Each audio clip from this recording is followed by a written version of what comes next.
we need to find the vertex of the graph of the equation. In this example, we have given quadratic function, and we know that the graph of quadratic function is parabola. Parabola can be open up or open down. Everything depends on the coefficient before x squared. This is our a. When a is greater than 0, we have parabola opens up. When a is less than 0, we have parabola opens down. And this is our vertex. And now we have to find the coordinates of our vertex. How we do this?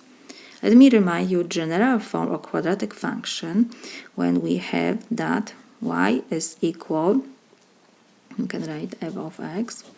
It doesn't matter if we write only y or f of x.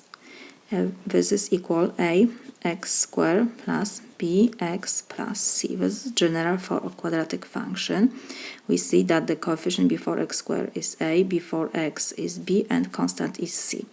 And the coordinates of a vertex are, first coordinate is negative b over 2a, and the second is value of our function for negative b over 2a.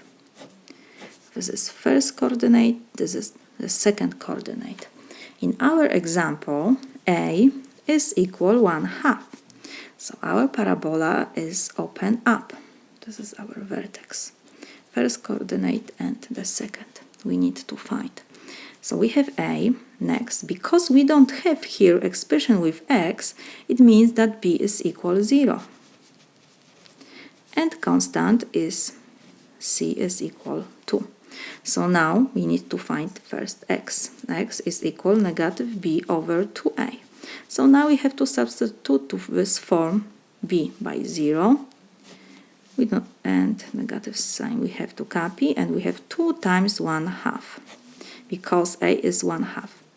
We have 0 over whatever we have in denominator, doesn't matter. 0 over number different than 0, of course, is always equal 0. And now we need to find y. Y is equal value of our function for negative b over 2a. We found that negative b over 2a is 0, so we have f of 0 to calculate. So now we have to substitute to our equation x by, this is our x, by 0. So we have 1/2 to copy, we have times 0 to second power plus 2. So this is equal, 0 to second power is 0, times 1/2 will be 0. So 0 plus 2 is 2. We have y, we have x. So the vertex is 0, 2. This is my solution.